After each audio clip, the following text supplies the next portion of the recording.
أعوذ بالله من الشيطان الرجيم. بسم الله الرحمن الرحيم. الحمد لله رب العالمين. اللهم صل وسلم على سيدنا محمد الأمين وعلى آله وأصحابه إلى يوم الدين. رب اشرح لي صدري ويسر لي أمري واحلل عقدة من لساني يفقه قولي. سبحانك لا علم لنا إلا ما علمتنا إنك أنت العليم الحكيم. ولا حول ولا قوة إلا بالله العلي العظيم العزيز العليم عدد كل حرف كتب ويكتب أباد الآبدين وظهر الداهرين. رضي الله عني وعنكم وعن جميع المسلمين. قال المصنف رحمه الله تعالى ونفعنا به وبعلومه في الدارين آمين. Begitu pula engkau cegah semua anggota tubuh engkau dari perbuatan tercela di dalam agama, sebagaimana engkau mencegah perut dan kemaluan engkau dari melampiaskan syahwatnya.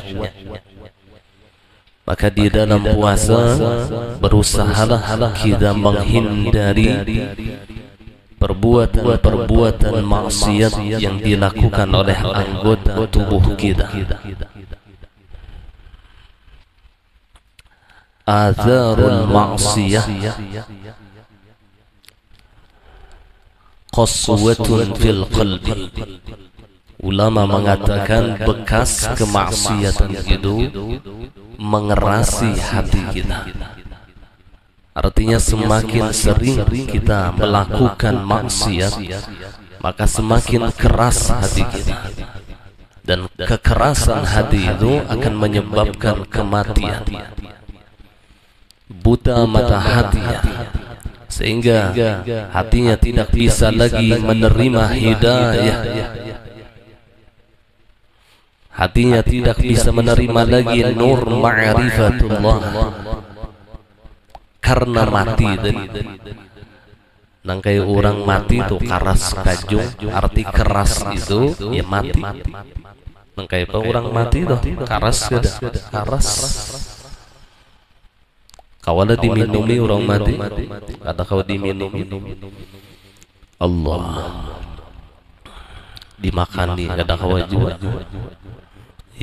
Bisi mata kada melihat, bisi telinga kada mendengar. Allah, ini yang kita khawatirkan. Atharul ma'siyah qaswatun fil qalbi. Athar kemaksiatan itu, bekas kemaksiatan itu akan menjadikan keras di dalam kalbu kita, akan menyebabkan kematian bagi hati kita. Maka jalan yang terbaik, yang paling mujarrab di dalam menghidupkan hati yang mati, kata Sayyiduna Luqmanul Hakim, fa inna Allah yuhyil qulubal mayyita binuril hikmah. Maka bahwasanya Allah Subhanahu wa ta'ala menghidupkan hati yang mati dengan cahaya ilmu. Jadi ini adalah obat yang paling mujarrab menghidupkan hati yang mati, hadir di majlis ilmu. Kama yuhyil arda biwabilis sama, sebagaimana Allah menghidupkan bumi yang kering kerontang dengan curahan hujan. Jadi ilmu itu ibarat seperti hujan. Yang dibasahinya adalah hati yang mati tadi, sehingga tumbuh suburlah tanah yang dihujani tadi. Mudah-mudahan Allah menyuburkan hati kita, Allah membersihkan hati kita, Allah menerangi hati kita dengan cahaya hidayah, dengan cahaya ma'rifah.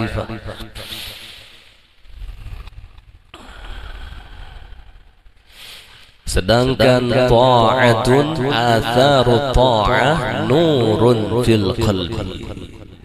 bekas daripada ketaatan, bekas daripada amal saleh itu menjadi nur di dalam hati seseorang.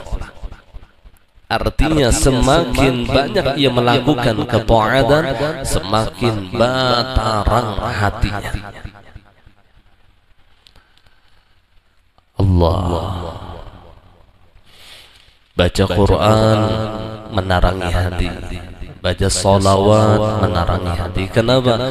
Karena itu sebuah ketaatan kita kepada Allah.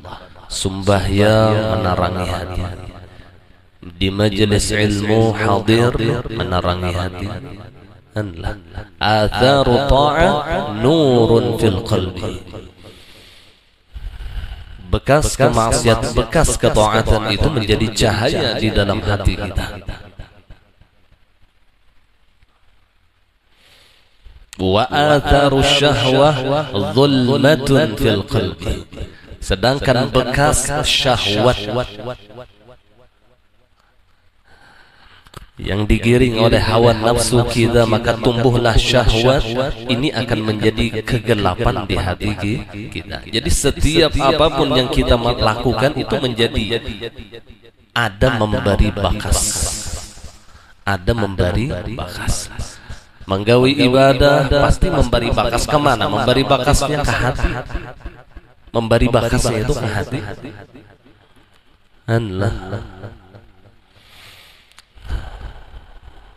Menggawi maksiat memberi bakasnya ke hati. Allah. Hati kita ini tempat koneknya Nur Muhammad. Kalau bahasa nur itu, jadi Nur Muhammad itu disambut oleh hati. Disambut oleh hati. Jadi tempat koneknya Nur Rasulullah itu hati kita. Nah, kemudian hati ini memancar ke seluruh anggota tubuh kita. Apabila Nur Muhammadnya itu aktif, maka ia memancar ke matanya sehingga matanya dapat melakukan amal saleh, melakukan perbuatan yang diridhai oleh Allah karena nur tadi. Apa mengkonek bahasa wahini adalah nur tadi mengkonek ke hati, hati pulang memancarkan nurnya ke anggota tubuh. Jadi anggota tubuh kita ini kalau bahasa wahini korongkong bener aja, mata ini korongkong aja, yang iya hati juga yang iya, telinga ini korongkong bener ya, muntung korongkong, awak nih berataan korongkong. Kalau bahasa guru ulun doa ayat Zarkashi Zaidin corong Zaidin gitu nih. Nih corong nih corong nih maksud jadi ini salon nih bersuara kada di salon kayak bersuara kada ulun yang bersuara, salonnya ada bersuara kada. Nah, anggota tubuh kita ini seperti corong. Siapa yang mengonekkan? Siapa? Hati tadi. Dan hati siapa yang mengonekkan? Nur Rasulullah. Itu mun urang pakaji ilmu Nur Muhammad. Koneknya ke situ. Kalau di dalam sebuah hadis qudsi itu, hancur tubuh jadi hati, hancur hati jadi sir, hancur sir jadi aku, kata Allah. Hancur tubuh jadi hati, hancur hati jadi rahasia. Siapa rahasia Allah? Nur Rasulullah sallallahu alaihi wasallam. Jadi hati ini menjadi rahasia Allah. Kenapa? Karena disinilah tempat koneksinya Nur Muhammad. Di sini yang disebutkan oleh Allah di dalam sebuah hadis qudsi, al-insanu sirri wa sirri sifati.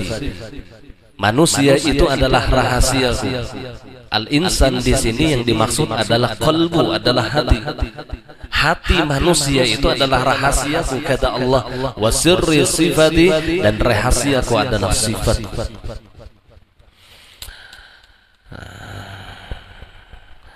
Dan Allah Subhanahu wa ta'ala tidak akan memberikan asrarul ilahiyah, rahasia-rahasia ketuhanan, kecuali hati yang sudah dibersihkan oleh Allah. Lam tuda'il asrar illa fil awiyatin naqiyatit tahirah.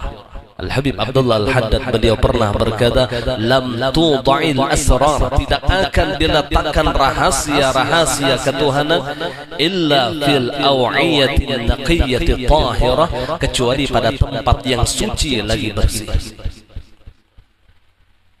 Jadi selama hati kita ini masih dipenuhi dengan zulmah, kegelapan, masih dipenuhi dengan dosa dan maksiat, maka tidak akan pernah turun asrarul ilahiyah ke dalam hati kita.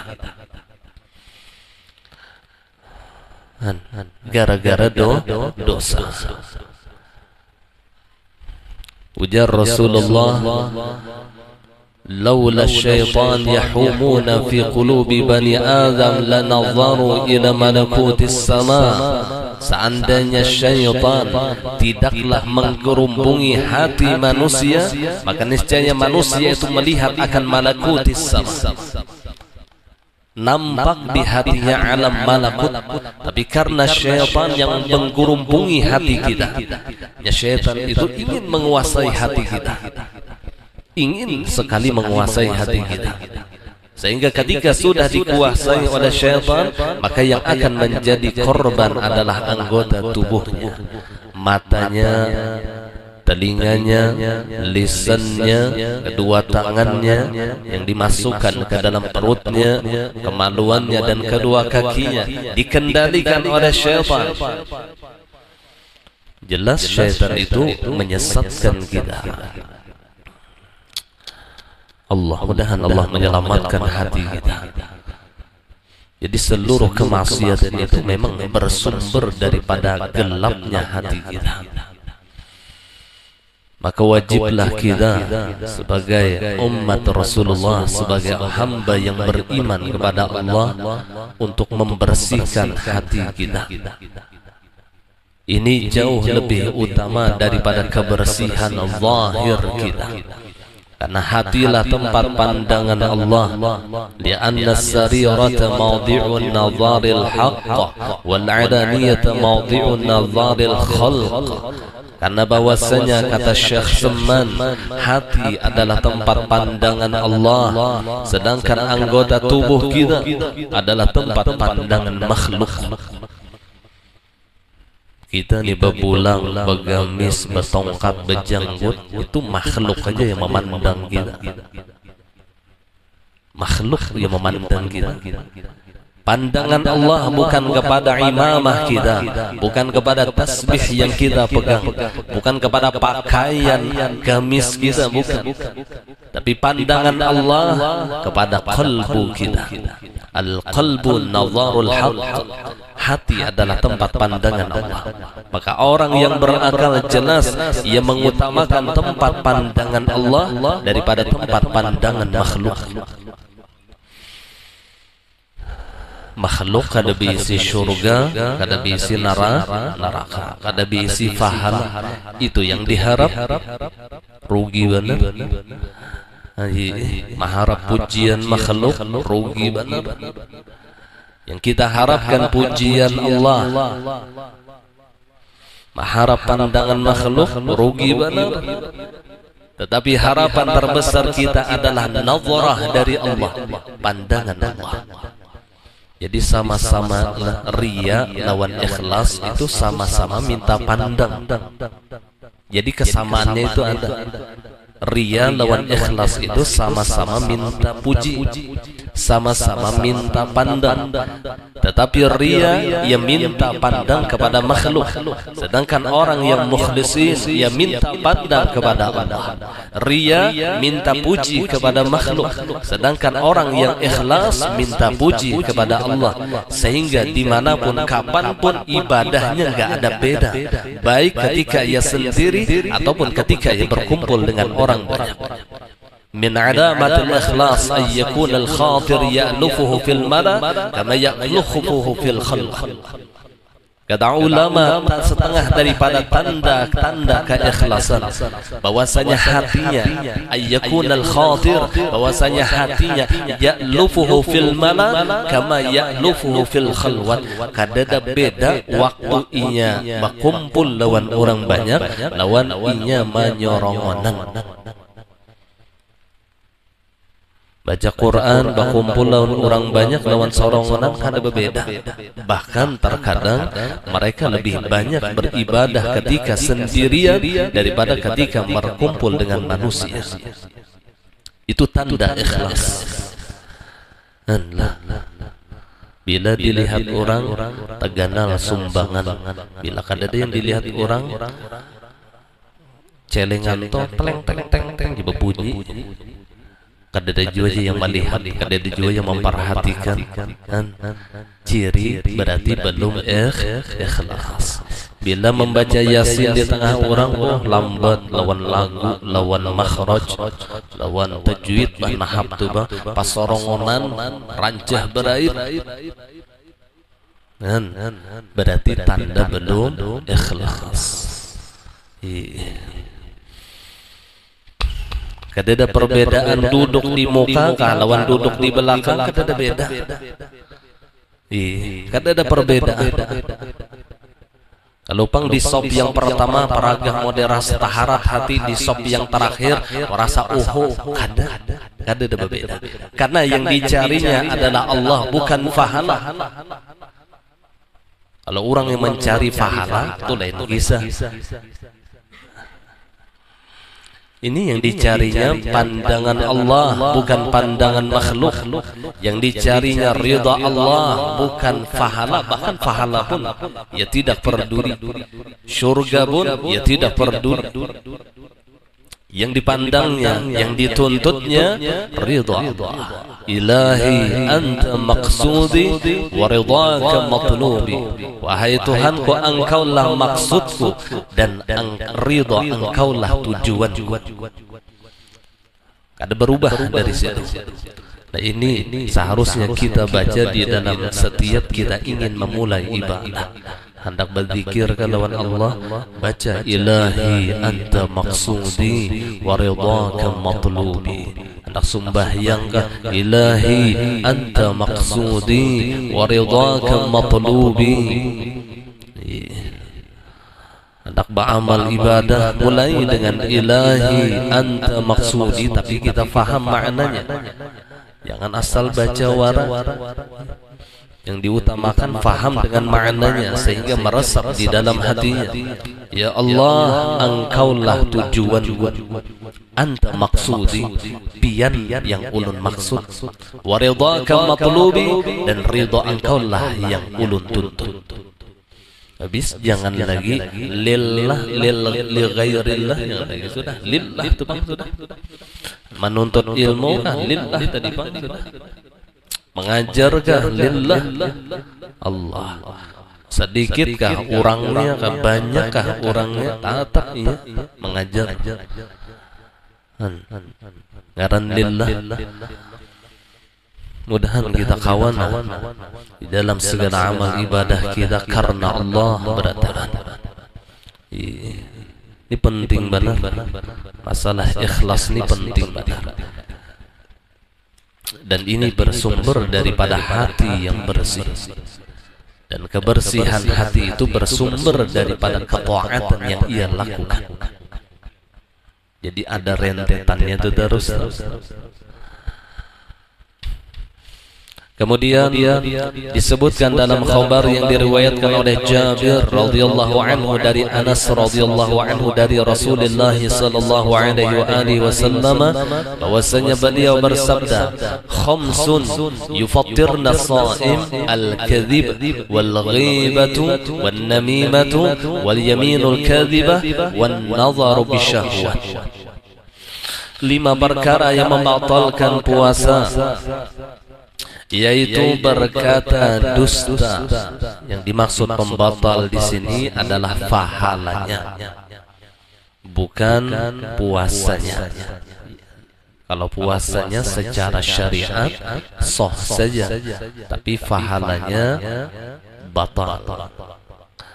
Masuk kepada hadis Rasulullah, kam min sha'imin laisa lahu min siyamih illa al-ju' wal 'atash. Berapa banyak orang yang berpuasa tetapi ia tidak mendapatkan ganjaran daripada pahala puasa, melainkan yang ia dapatkan ju', lapar, wal 'atash, haus. Itu aja yang dapat. Ada dapat apa-apa di sisi Allah. Kenapa? Karena ia tidak bisa menjaga lisannya dari dusta. Dusta ini membatalkan pahala puasa kita. Jadi mun kayak itu gurulah habis puasa hanya boleh berdusta, ya tatapai haram. Apabila pun engkau jangan berdusta. Man arada ayyal'ana nafsa falyakdzib. Barang siapa menginginkan melaknat dirinya sendiri maka berdustalah, kata Rasul. Jadi pada hakikatnya orang yang berdusta itu bukan mendapatkan keuntungan dirinya, tetapi pada hakikatnya ia melaknat kepada dirinya. Seandainya ia mendapatkan keuntungan, maka keuntungan yang semu, keuntungan sementara, tetapi kerugian yang berkekal. Berdusta jadi. Tapi ada jawaban dusta itu dibolehkan di dalam agama.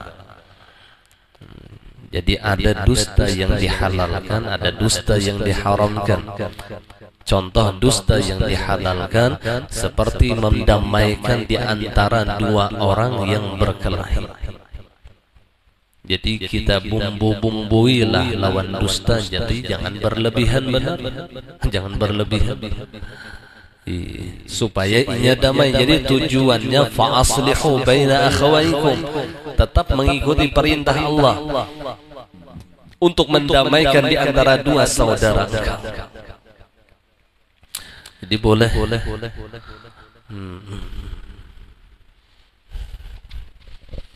Makanya bila orang telah babini dua itu dipastikan pasti pendustaan. Dipastikan lah, apalagi tiga baginnya. Karenanya ada dalil boleh aja berdusta asal damai bini. Nah ini maka jadi dalil. Hari-hari pakaiannya enggak ini kada boleh. Dijadikan amalan dusta, jadi itu dijadikan amalan yang kada boleh juga. Nah ini jangan dibiasakan dusta, terlebih ketika kita menjalankan puasa. Jaga lisan kita. Jadi sesuainya orang yang berpuasa itu tidurnya saja ibadah. Kenapa? Ketika orang itu tidur maka diangkatlah hukum atas dirinya.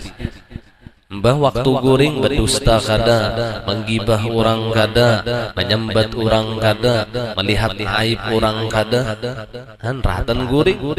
Jadi guring itu termasuk penyelamat juga. Kemudian ghibah ini pun juga perkara yang membatalkan pahala puasa. Ghibah, namimah, namimah itu adu domba, adu asah. Ini pun juga membatalkan pahala puasa. Dan namimah ini salah satu daripada dosa besar, bahkan sangat besar dosanya, karena terkumpul di dalam namimah itu beberapa dosa besar. Orang yang melakukan adu domba pasti ada di dalam ucapannya itu ghibah, pastilah. Dan sumber daripada namimah itu kebiasaannya karena iri dengki, karena hasad di qalbunya. Jadi orang yang namam, orang yang suka adu domba itu orang yang sangat besar mendapatkan dosa dari Allah, orang yang paling besar mendapatkan laknat dari Allah. Sampai Nabi mengatakan la yadkhulul jannah namam, tidak akan pernah masuk ke dalam surga namam. Yang ketujuh ma'adu domba. Bahkan terkadang orang yang mengadu domba ini tidak berniat ia mengadu domba, tapi apa yang diucapkannya secara tidak langsung mengadu domba orang. Nah ini yang paling bahaya. Ia kada berniat mengadu domba, tetapi secara tidak langsung yang keluar daripada lisannya itu mengadu domba orang. Mahangkupakan si A lawan si B. Di antaranya pandir orang anjur atar. Nauzubillah, bahaya benar bila ada orang yang ketujuh namam nih, jangan mengkawat diparaki. Ini membahayakan lawan kita. Dan ini adalah kawan akrabnya syaitan. Karena syaitan itu ada ditugaskan oleh Allah untuk memisahkan di antara dua orang yang saling kasih sayang. Jadi syaitan itu ada tugasnya memecah belah di antara dua orang yang saling kasih sayang.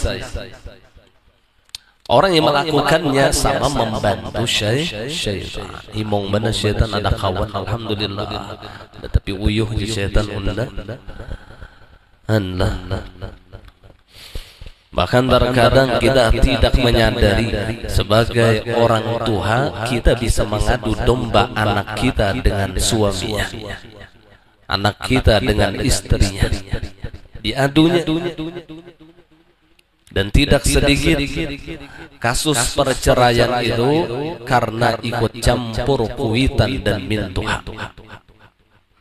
Perceraian itu memisah dua orang, kadang memisah dua orang yang saling kasih sayang, dicampuri oleh kuitan, harau ini bakal lahir dua laki bini. Mau campur, maka orang tua ini termasuk nama orang yang mengadu domba dan tidak akan pernah masuk ke dalam surganya Allah. Nah, hati-hati inilah. Ini kadang kita sadari saja, ternyata ini nama. Karena masuk ke rumah anak, ini lakinya ada atau bininya ada, menyambat aja, membuka ke lemari. Kenapa nih habis gula nih? Tersinggung minanto, bakal lahi minanto lawan bini. Gara-gara sambatan kuida. Jadi apapun masalah anak kita, kalau bisa kita menjadi orang tua yang bijak dan kita menjadi juru damai di dalam keluarga kita. Jangan memicu perpecahan, jangan mahabu-habui yang asal masalah kecil karena ada kita bekadal masalah. Nah, ini sama statusnya sebagai nama orang yang suka mengadu domba, atau bahasa wah ini memprovokasi. Bahasa berita itu memprovokasi. Demikian berita-berita yang tidak benar. Ini pun juga memprovokasi kita. Terlebih di zaman sekarang, di zaman fitnah kita ini diadu domba dengan ulama. Ulama diadu domba dengan habaib, habaib sesama habaib. Diadu domba. Karena kita ini mulai zaman dahulu, penyakit kita yang paling ngalih ditambahi itu adalah korban adu domba. Ini penyakit kita nih. Bayangkan Belanda kalau menjajah kita 3 abad setengah, kada kegampangan 350 tahun pada rakyat kita besar. Kenapa? Korban adu domba. Jadi mudah kita ini diadu domba. Ini tipikal orang Indonesia. Makanya Indonesia ini mudah dihancurkan, cukup dengan diadu domba antara rakyat dengan ulama, antara ulama dengan habaib, dipicu supaya bakal lahir. Ya Allah ya Rasul. Maka orang yang membuat berita-berita seperti ini termasuk namam dan dia melakukan dosa-dosa besar. Hati-hati. Ini tanpa kita sadari rejak masalah ini. Allah dan Allah selamatkan kita daripada namam. Maka ini sang nangkaya bininya Abu Lahab.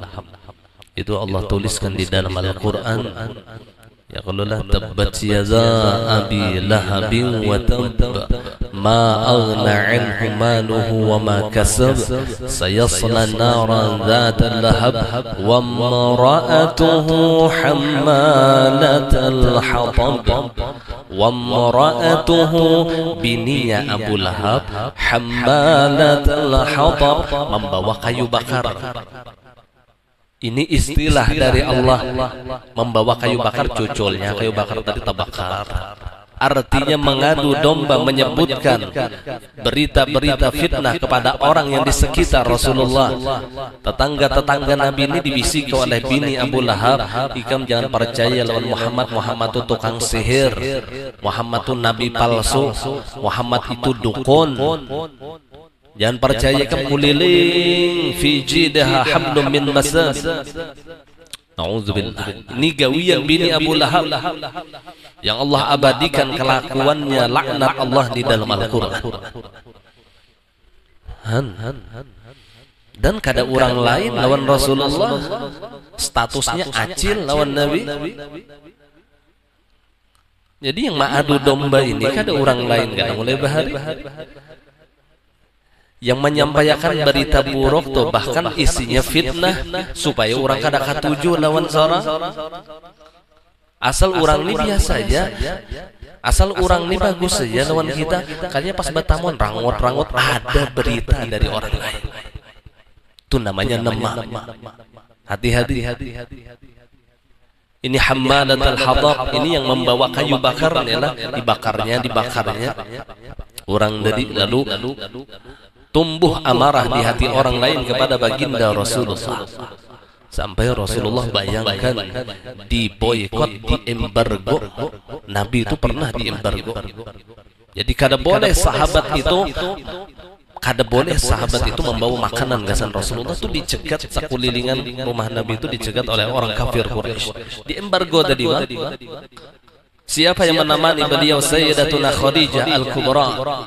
Ini hasil daripada hasutan, hasil daripada provokasi orang-orang yang membenci Rasulullah. Lalu orang-orang yang kada tahu, kafir Quraisy yang kada tahu, ini benci lawan Rasulullah juga umpat. Ini bahaya benar orang kayak ini bahaya benar orang kayak ini. Dan Allah selamatkan kita. Jangan sampai kita menjadi orang yang namam. Nih kita bulik pulang kisahnya nih. Rakaman bahari jarabah guru tuh diputar. Wah ini panggil kejadiannya kita ini korban adu domba.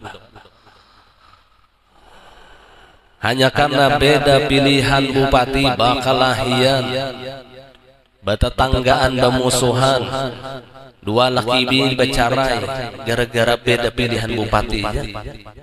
Ya Allah ya Rasul, di mana andak akal? Ini ulun madakan setambok, ada bongol lagi desa tambok. Seorang dua laki bini yang jadi bupati orang, kita ini jadi bupati kalau pan jadi PNS kan dijual. Jadi bos kah ada juga tetap gawian seorang yang asal memburuh hai tetap. Allah. Hanya karena beda pilihan presiden kita bermusuh. Ini sudah diadu domba.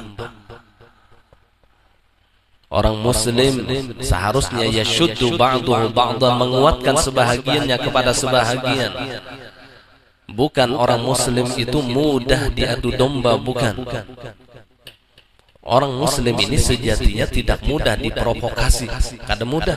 Asal ia memahami betul ajaran Islam. Kada mudah. Biar aib orang tulah dikisahkannya, kalau pang orang tuh benci lawan itu kada. Nya faham, ketika ada orang yang menceritakan aib orang lain kepada dirinya, maka ia pun juga perlu hati-hati. Kenapa? Ada waktunya nanti aibnya pun akan ia ceritakan kepada orang lain. Ini pasti Allah. Dan ini kadang kita sadari, ternyata kita termasuk di dalam golongan namam. Jadi berita yang kada jelas sumbernya, bahkan jelas sekalipun seandainya ini akan memicu perkelahian, lebih baik kada usah di-share, kada usah disampaikan.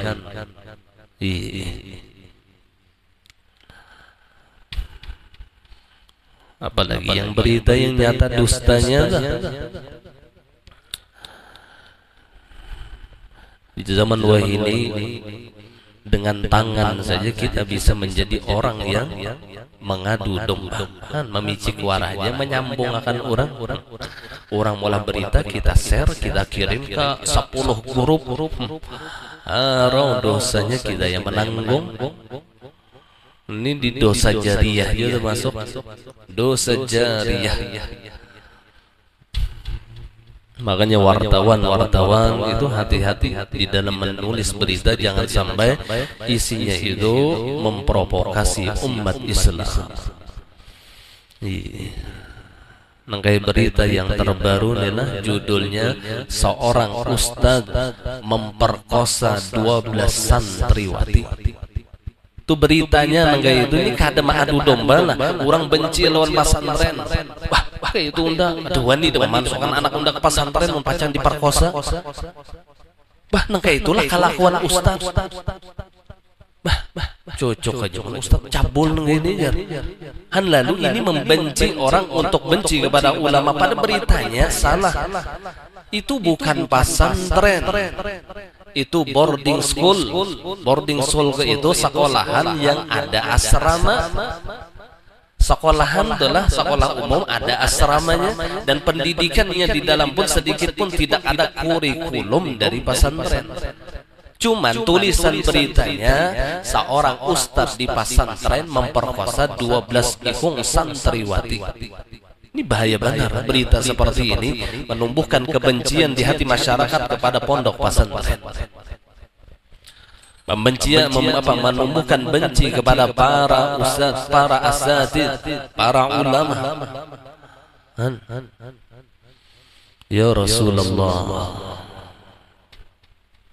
berapa dosanya orang yang mengolah berita nangga ini? Allah.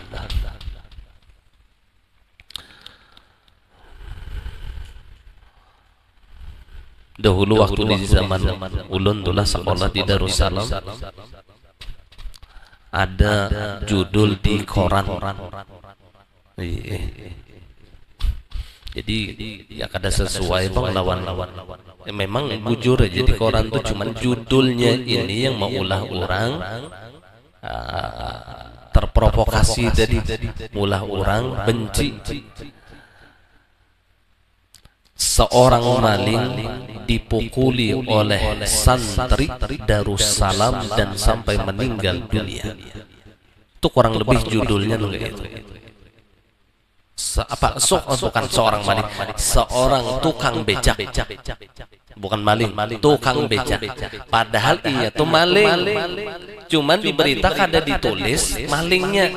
Tukang becak dipukuli oleh santri sampai tewas.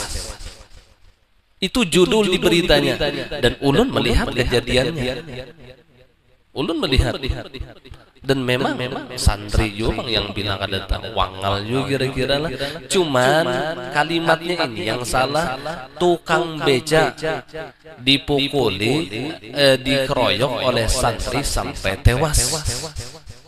Santri pula, ada orang kampung bercampur ya. Ya Allah, ini masalahnya. Lalu maka Darussalam bolang dibuat. Kada maulah orang kada katuju lah, benci lawan pesantren.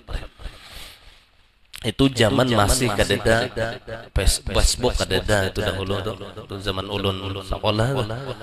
Ada yang medsos ini masih di surat kabar itu pun heboh sudah pesantren Darussalam gara-gara berita itu, karena dihilangkan malingnya yang timbul tukang beca. Memang tukang beca ini langganan mencuntang sepeda santri. Langganan, pokoknya siapa aja maka orang tahunya jaga. Bahari nggak ada salah orang kandangan, orang kandangan. Ya jaga. Jadi kan tahu ya orang kampung tuh itu maling mah, cuman kada ada yang wani. Maka setengahnya lain maling lagi, rampok sudahnya bisa berpaksaan di hadapan orang tuh ambil sepeda, jualnya sepedanya. Tukang beca memang tukang beca gawiannya. Cuman perampoknya ini yang hilang, malingnya ini yang hilang. Ya Allah ya Rasulullah, ini yang maulah berita ini yang bahaya. Mun kita ini terkadang membaca, terkadang menyimpulkan langsung dari judul. Menyimpulkan langsung dari judul. Dan judul ini yang bisa menjadi pemicu daripada perpecahan. Apa ujaran kebencian ya orang wah ini ujaran kebencian. Ujaran kebencian itu ya namam ngaranna mengadu domba. Allah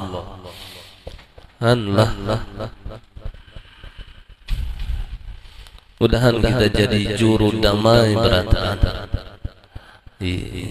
Jadi juru damai dimanapun kita berada. Jikalau kita di tengah keluarga kita jadi juru damai. Jikalau kita di tengah teman-teman kita jadi juru damai. Di dalam suatu jamaah seharusnya kita yang menjadi juru damai. Jangan anjur antar pandir. Kada si Abu pandir ini kisahkan kepada orangnya yang dipandirakan bakal lahir orang tadi. Ini kada juru damai katanya. Fa aslihu baina akhawaykum. Damaikanlah di antara saudara kalian yang berpecah belah. Nah kemudian dan sumpah palsu, wal yaminul kadzibah. Nah, ini pun juga membatalkan pahala puasa. Dan pandangan dengan syahwat, pandangan yang dibarengi dengan syahwat. Bukti syahwat amper naik kan gitu toh. Syahwat apa kalau di kitab itu bilangnya kan pembatal wudu itu kan beda-beda. Kalau Imam Syafi'i bilang begatukan lawan bebinian yang bukan mahram, bersyahwatkah kada bersyahwatkah batal wudu yang bukan mahramnya. Kalau imam-imam yang lain kada batal kecuali syahwat. Bukti syahwat ujar ulama intisyaruz zakar, kancang amper gitu tuh. Nah ini yang terkadang meragukan kita adalah mencapai bebinian. Mun di mazhab yang lain adalah mencapai bebinian bebinian itu bukan mahram kada batal juga kada bersyahwat. Kayaknya bawa sembahyang Allahu Akbar lalu ada bisikan setan, ada ikam tadi bersyahwatnya sedikit ya. Ini meragukan usia batal wudu unda. Makanya Imam Syafi'i itu asyaddu ihtiyatan. Imam Syafi'i itu bersersan hati-hati di dalam masalah hukum. Lalu sidin bersyahwatkah kada bersyahwat batal. Allah itu Imam Syafi'i. Tapi kita tidak menyalahkan imam-imam yang lain. Cuman karena apiknya Imam Syafi'i sampai beliau menghukumkan berfatwa seperti itu. Oleh Imam Abu Hanifah yang dimaksud dengan bersentuhan di sini jima ujar Imam Abu Hanifah. Mun biar bersyahwat dia mencapai tapi kada menggauli itu kada batal. On itu Imam Abu Hanifah. Au lamastumun nisa atau ia menyentuh akan perempuan. Ini bahasa Al-Quran. Bahasa Al-Quran itu halus. Pemahaman Imam Abu Hanifah au jama'tu apa jama'tuhun apa au lamastumun nisa au jama'tumun nisa atau kalian menjima bebinian. Lalu karena bahasa Al-Quran itu bukan bahasa porno, ujar Imam Abu Hanifah lalu dihaluskan lamastumun nisa atau kalian menyentuh perempuan. Jadi yang dimaksud menyentuh di sini jima. Jadi kalau hanya sekedar menyentuh tanpa syahwat atau punya syahwat tetap kada batal menurut Imam Abu Hanifah. Nah kemudian wal yaminul kadzibah. Sudah. dan sumpah palsu. Ini merupakan peringatan terhadap perbuatan atas hal-hal tersebut dan bukan yang sebenarnya. Demikian yang disebutkan oleh Al-Azizi. Jadi yang dimaksud di sini bukan batal puasa secara syariat, tapi yang dibatal itu adalah pahala puasa. Pahala puasa, bukan puasanya, bukan. Nabi Muhammad sallallahu alaihi wasallam bersabda, "Innamas shaumu junnatun fa idza kana ahaduhum." Astagfirullah. Ulun tak ke bawah membaca pun maaf. Tak ke bawah. Dan pandangan dengan syahwat. Pandangan dengan syahwat. Perkataan membatalkan puasa menurut mazhab Sayyidah Aisyah. Tapi kededa lagi banglah pengikutnya nya mazhab itu waktu sebelum diputuskan 4 mazhab itu ada lebih 80 mazhab. Cuma bubar dengan bergiringnya masa. Jadi sebelum diputuskan 4 mazhab itu yang Abu Hanifah, Imam Malik, Imam Syafi'i, Imam Ahmad bin Hanbal, itu sebelumnya itu ada 80 mazhab. Lebih 80 mazhab. Ini termasuk mazhab Sayyidatuna Aisyah, mazhab Ja'far As-Sadiq, mazhab Sufyan As-Sawri. Kemudian dengan bergiring yang masa, maka yang puluhan ini hilang dengan sendirinya pengikut-pengikutnya dan dasar-dasarnya. Banyak yang tidak membukukan. Ini masalahnya, banyak yang tidak membukukan, akhirnya hilang dengan sendirinya. Pengikut-pengikutnya itu hilangan. Jadi sebelumnya itu banyak mazhab itu, banyak, ada sedikit, ada 4 macam aja banyak. Nah, akan tetapi 4 mazhab ini yang ada dokumentasi bahasa kita nih, ada pembukuannya, lalu dikuatkan oleh ashab-ashabnya, murid-muridnya. Murid Imam Abu Hanifah memberi dokumentasi tentang fatwa Imam Abu Hanifah sampai kuat. Jadi diputuskanlah oleh seluruh ulama dunia, maka madzhabul arba'ah ini adalah mujtahid mutlak yang harus kita wajib mengikuti salah satu daripada 4 mazhab ini. Mujtahid mutlak. Bahkan kata Sayyid Ahmad Zaini Dahlan, termasuk fikih yang daldun mudin, fikih yang sesat menyesatkan ketika ia keluar daripada mazhab yang 4. Apalagi hanya mengikuti Al-Quran dan Sunnah, hanya mengikuti Al-Quran dan Hadis, tetapi tidak mengikuti salah satu daripada madzhabul arba'ah, maka fikihnya itu dhalun mudil, sesat menyesatkan. Siapa yang mengatakan?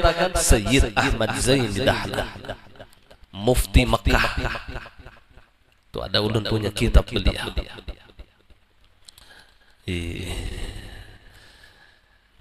Karena seluruh hadis Rasulullah itu disaring oleh madzhabul arba'ah. Jadi kada kegampangan adalah mazhab yang 4 ini sudah ijma' para ulama. Mana baiknya jangan mengikuti hadis Nabi kah mengikuti Imam Syafi'i? Ini pertanyaan yang memberi muar. Ini pertanyaan yang salah. Pertanyaan pembodohan publik gitu. Mana baiknya memilih hadis Nabi lawan memilih Imam Syafi'i? Padahal pendapat Imam Syafi'i pun tidak pernah keluar daripada Al-Quran dan hadis Rasulullah. Ketika kita memilih beliau, maka sama halnya kita memegang Al-Quran dan hadis. Wani menyambatakan itu, kada mungkin fatwa Imam Syafi'i itu tidak berdasarkan Al-Quran dan hadis, kada mungkin. Kecuali memang tidak ada di dalam Al-Quran dan di dalam hadis-hadis Rasulullah, baru beliau berijtihad, dan itu pun melalui taftish. Taftish itu penelitian. Nangkaya di dalam Al-Quran dan hadis Nabi itu tidak ada penentuan batas waktu haid yang paling lambat, yang kebiasaan, dan yang paling lama itu kadeda. Batas haid itu kadeda. Tapulangkir pian baca Quran adalah batas haid itu yang kebiasaan 7 hari, yang kemudian yang paling lama itu 15 hari 15 malam, yang paling cepat sehari semalam. Itu tidak tertera di dalam Al-Quran dan di dalam hadis Rasulullah. Kenapa Imam Syafi'i memutuskan demikian?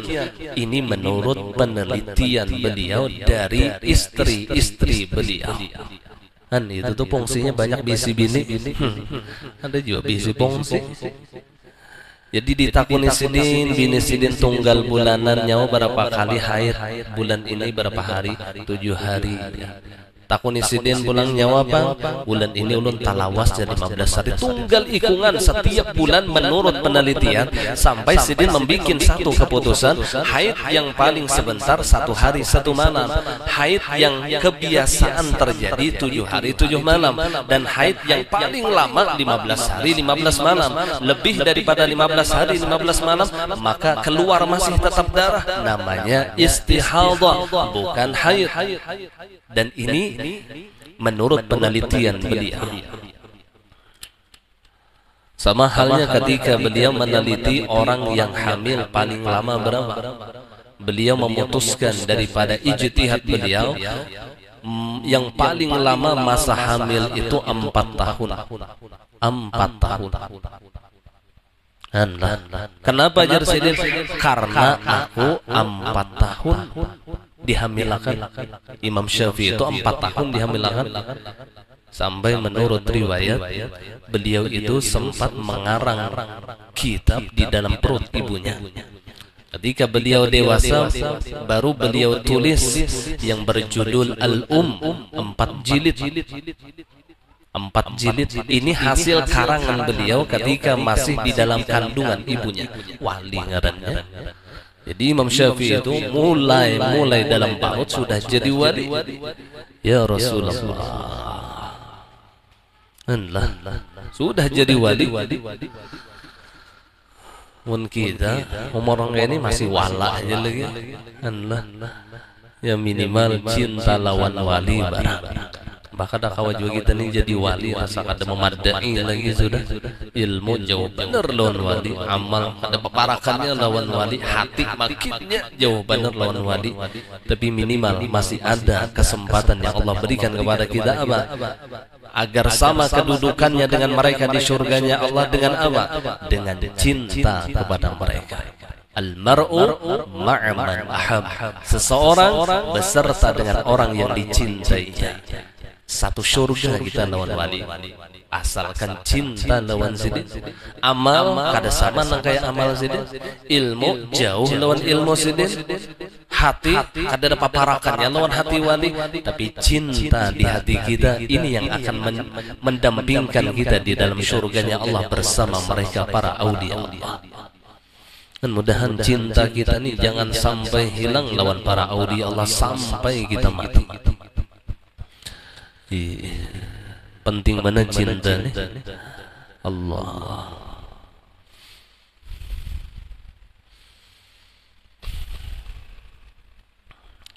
An Imam Syafi'i tadi ada ijtihad beliau tapi melalui penelitian. Melalui penelitian, bukan dengan memikirkan, bukan asal pindah memikirkan patutnya nang ini kada. Penelitian dulu, itu namanya ijtihad dulu. Ijtihad. Orang yang berijtihad itu disebut mujtahid. Dan mujtahid yang besar itu mujtahid mutlak. Nah, 4 ikung aja yang mujtahid mutlak ini. Nah, di bawahnya disebut sebagai mujtahid muqayyad. Nah, mujtahid muqayyad di dalam mazhab Imam Syafi'i itu seperti Imam Nawawi, Imam Rafi'i, Imam Ibnu Hajar dan lain-lain sebagainya. Mereka mujtahid tapi muqayyad. Muqayyad itu masih bergantung dengan Imam Syafi'i. Mereka masih berada di mazhab Syafi'i, tapi terkadang perbedaannya mereka berbeda pendapat dengan Imam Syafi'i.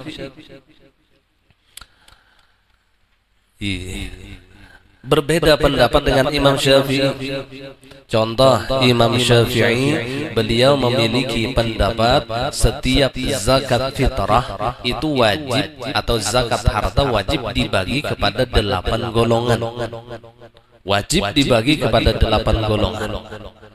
Jadi mun kita berzakat fitrah itu wajib dibagi ke 8, tunggal digitalnya dibagi-bagi 8 golongan. Ketika itu di zaman Imam Syafi'i 8 golongan ini masih mudah dicari di dalam satu kampung. Nah sekarang 8 golongan ini langka, bahkan mustahil bisa terkumpul di dalam satu kampung, itu rasa mustahil sudah. Makanya lalu ada seorang mujtahid di dalam mazhab Imam Syafi'i yang bernama siapa?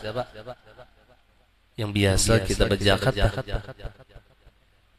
Ahmad bin Musa bin Ujail al-Yamani.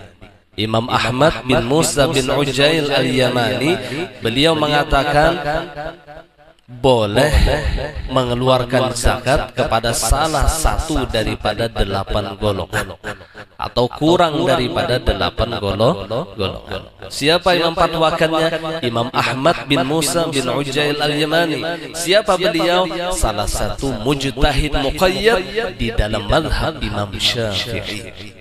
Bukan Imam Ahmad bin Hanbal, bukan. Ahmad bin Musa bin Ujail al-Yamani.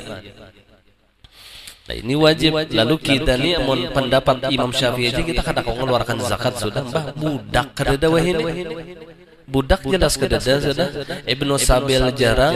Ibnu Sabil itu orang yang kehabisan ongkos di tengah perjalanan. Ibnu Sabil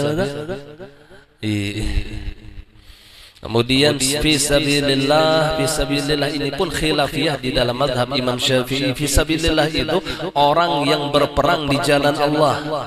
Jadi orang alim itu kada termasuk fisabilillah di dalam mazhab Syafi'i.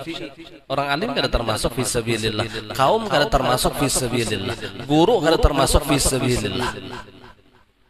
Terus kenapa jadi ulama terkadang memfatwakan kaum kawaja masuk dapat zakat, imam di masjid dapat aja masih zakat? Kenapa? Mereka taklid kepada Imam Malik. Imam Malik yang membolehkan, yang mengkiaskan bahwasanya fisabilillah, orang yang berperang di jalan Allah itu dikiaskan dengan orang yang meninggikan agama Allah. Nah ini taklid kepada Imam Malik.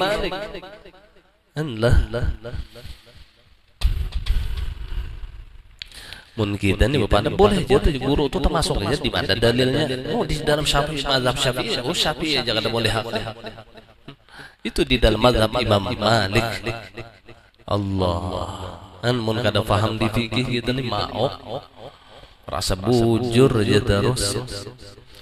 Allah. Fikih itu yang membantu dengan ibadah kita. Makanya batas di dalam menuntut ilmu fikih, seketika kita mengetahui ibadah kita itu sah atau tidak, maka selesailah tuntutan kewajiban kita di dalam mengkaji ilmu fikih. Kita pinanduk, misal berwudu, kita tahu wudu kita ini sah atau kada itu tahu. Kita tahu sembahyang kita ini sah atau kada, kita tahu. Kita tahu puasa kita sah atau kada, zakat kita sah atau kada. Nah ketika kita mengetahui ibadah kita itu sah atau tidak, maka gugurlah kewajibannya sudah di dalam menuntut ilmu fikih. Selebihnya maka hukumnya fardu kifayah, bukan fardu ain lagi. Jadi selama ia tidak bisa membedakan mana ibadah yang sah, mana yang tiada sah, mana sembahyang yang sah, mana yang tiada sah, itu wajib fardu ain masih menuntut ilmu fikih. Kada bisa membedakan lagi masih fardu ain. Nah, untuk mempelajari fikih-fikih yang lebih dalam itu hanya hukumnya fardu kifayah, apalagi tentang perbandingan mazhab. Terkadang kita membicarakan mazhab Imam Syafi'i aja kita kada sing pahaman. Nih, orang Wahid ini model kalimpatan ilmunya sudah. Oh, di dalam mazhab ini boleh jajar. Takuni orang mazhab Syafi'i nyawa paham lah. Pembatal wudu Syafi'i yang ada paham juga. Allah. Syafi'i dahulu dinahabi. Mun kita faham di mazhab Syafi'i sudah, ayo aja kita hendak mengkaji mazhab-mazhab yang lain. Nah, itu kan hanya sekedar tambahan atau wawasan ilmu kita. Nah, kembali lagi. Nah, menurut mazhab Sayyidah Aisyah radhiyallahu taala anha dan Imam Ahmad bin Hanbal. Jadi ngali benar nih, Imam Ahmad adalah batal seluruhnya. Jadi menurut Imam Ahmad dan Sayyidah Aisyah, bila orang berdusta rahatan puasa, batal puasanya. Bukan hanya pahalanya batal, tapi puasanya pun batal. Untung kita Imam Syafi'i. Ada juga syukurnya pula. Menurut madhab Asy-Syafi'i dan para sahabat ini para murid-muridnya yang disebut dengan mujtahid muqayyad, hanya membatalkan pahala puasa, bukan puasa itu sendiri. Jadi yang batal hanya pahalanya, sedangkan puasanya secara syariat kada batal. Nah, kayak khusyuk juga di dalam sembahyang tuh, khusyuk itu sebagian ulama mereka mengatakan ini salah satu rukun di dalam sholat. Jadi bila kada khusyuk sembahyangnya batal, harus diulang-ulang. Bangun kita nih kada kaulangan zuhur tuh paling kada 20 kali dalam tangan dahulu. Hanya tetamu khusyuk lah. Lagi bisi anak harus loncat sininya. Untungnya di dalam mazhab kita Imam Syafi'i khusyuk itu hanya hukumnya sunnah. Jadi tidak membatalkan sholat. Ya Allah ya Rasulullah, jakar rukun sumbah yang mati kita.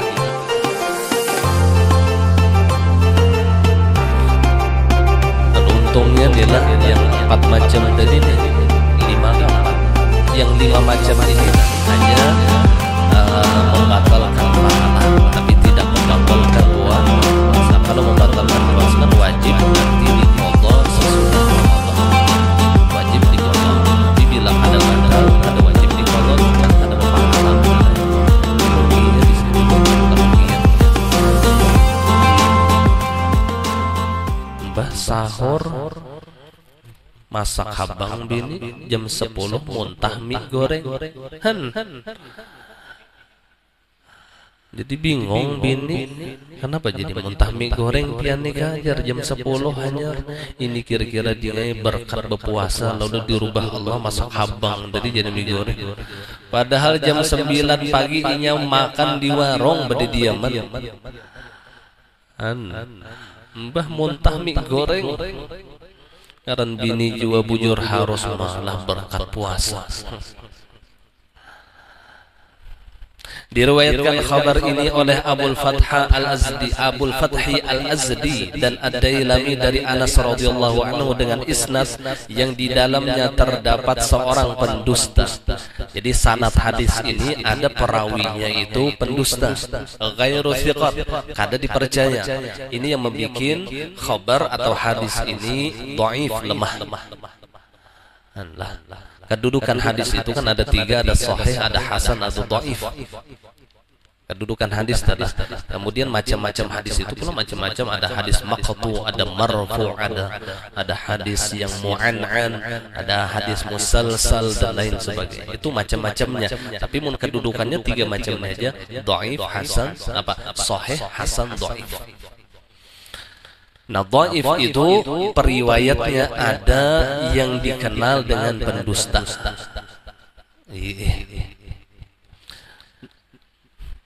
Maka ahlu sunnah wal jamaah menentukan apabila untuk masalah hukum, maka mereka mengambil dari hadis-hadis yang sahih. Tapi untuk masalah fadailul amal, tentang fadilat amal, maka mereka tidak mengapa mengamalkan hadis-hadis yang dhaif, asal jangan terlalu dhaif. Terlalu dhaif itu kada dianjurkan juga. sangat dhaif, sangat lemah. Biasanya dhaif ini ada lemah periwayat tetapi digiring dengan hasan, ada hasan, hadis hasan yang mendukung.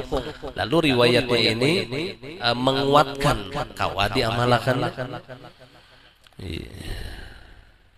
Ada hadis pendukung ngarannya, dan hadis pendukungnya itu pulang mutawatir, rancak diriwayatkan oleh orang yang lain dan oleh kalangan-kalangan ulama besar.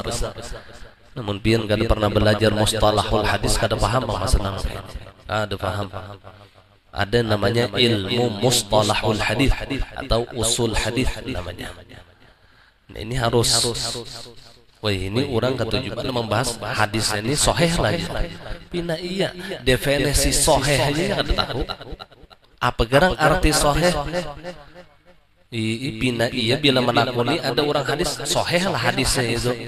Wah, pina harat belajar ilmu hadis saja kada suah.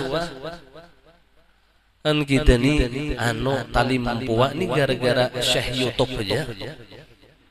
Syekh YouTube aja masalahnya. Makanya ada susunan, ada mujtahid, ada muttabi', ada muqallid. Mujtahid, muttabi', muqallid, itu susunannya 3. Kita ini duduk di muqallid. Mujtahid itu ya seperti Imam Syafi'i, Imam Maliki, Imam Abu Hanifah dan ashab mereka, murid-murid mereka itu mujtahid. Nah, di bawah mujtahid ada namanya muttabi'. Muttabi' itu ulama pengikut salah satu daripada mazhab ulama. Itu muttabi' namanya, pengikut.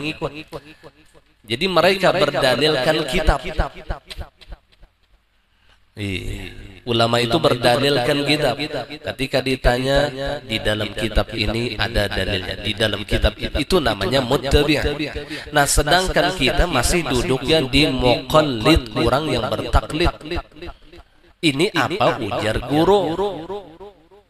Nah, kita ini hendak meluncat ke mujtahid.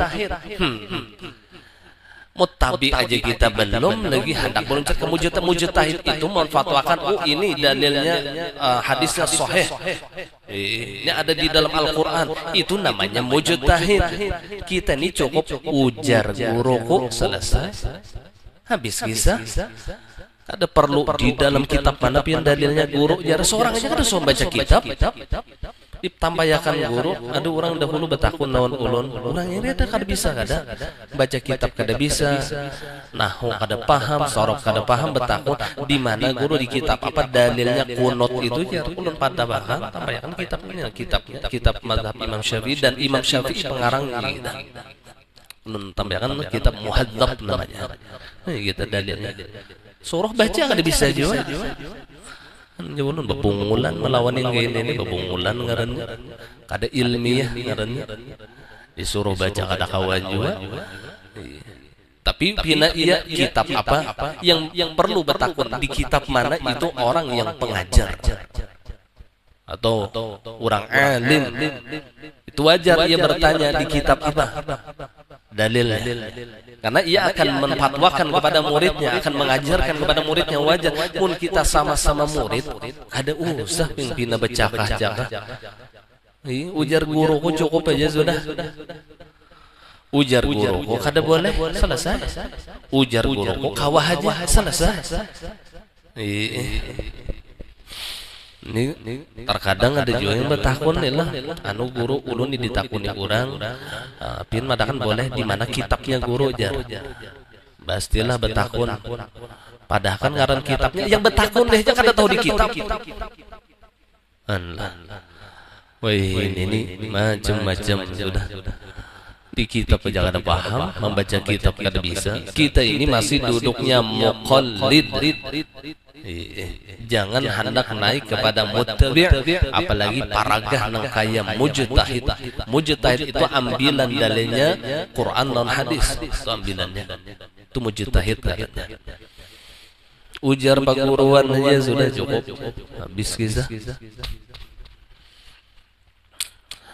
Selamat ujar almarhum guru Zuhdi ujasidin munkidat wala jasidin sumbahyang nang kaya padilajari guru kita pakai Tapi jangan menyalahkan orang yang menyalahi daripada guru kita. Jangan. Tapi dipakai jangan juga. Ini orang ada sembahyang gawiannya kadang kayak guru kita yang dilajari oleh guru kita, jangan disalahkan. Yang kedua, jangan juga dipakai. Yang kita pakai apa? Gawian yang pernah dilajari oleh guru kita. Tuntung cara berwudu nangkai apa guru kita melajari, pakai nangkai itu. Ada orang yang pina kadang nangkai itu jangan disalahkan. Mbak dipakai pak, jangan juga dipakai. Nyaman dululah hidup itu, nyaman. Lana a'maluna wa lakum a'malukum. Kami amal kami, ikam amal ikam. Jadi kada usah bebahasan. Kalau kita beda agama maka pakaian kita lakum dinukum waliyadin. Kami agama kami, kalian agama kalian. Habis kisah. Kada usah bebahasan. Mun beda mazhab, beda pendapat, lana a'maluna wa lakum a'malukum. Cukup. Nah kemudian stumat lagi, yaitu khamsu khisalin yuftirna sha'ima wa yanqudna al-wudu'a al-kadhib wal ghibah wan namimah wan nadhr bisyahwah wal yaminul kadhibah. 5 perkara yang membatalkan puasa dan membatalkan wudu. Nah ini adalah tambahannya membatalkan wudu. 5 perkara yang membatalkan puasa dan membatalkan wudu. Cuman ini kan periwayatnya ada yang cacat, yaitu berkata dusta. Jadi bila orang berwudu itulah bagi orang yang berpegang dengan hadis yang ini inilah bila berdusta batal wudu. Kemudian ghibah, namimah, memandang dengan syahwat dan sumpah palsu. Ini merupakan peringatan terhadap perbuatan atas hal-hal tersebut. Hanya sekadar peringatan atau jar bahasa kita gertakan Rasulullah. Gertakan. Peringatan. Dan bukan yang sebenarnya. Padahal bukan yang dimaksudkan di dalam syariat. Artinya nangkai batal bujur wudunya kan. Artinya pahala puasanya dan pahala wudunya yang batal. Itu tuh. Bila orang berwudu kemudian inya berdusta, itu pahala wudunya batal. Seharusnya wudu itu melindungi kita daripada dusta. Wudu itu yang mencegah kita daripada namimah. Wudu itu yang mencegah kita di dalam memandang yang menumbuhkan syahwat kita. Dengan wudu. Jadi wudu itu junnah, seharusnya pendinding kita, perisai kita. Demikian yang disebutkan oleh Al-Azizi. Wallahu subhanahu wa ta'ala. Maaf minta ridha minta halal dunia akhirat. Al-Fatihah. Ar-Rahman Ar-Rahim. Iyyaka na'budu wa iyyaka nasta'in. آمين يا الله يا رب العالمين. بسم الله الرحمن الرحيم. الحمد لله رب العالمين. اللهم صل على سيدنا محمد وعلى آله وصحبه أجمعين. اللهم نور قلوبنا بنور هدايتك كما نورت الأرض بنور الشمس أبدا أبدا. وصلى الله على سيدنا ومولانا محمد وعلى آله وصحبه وسلم. الحمد لله رب العالمين.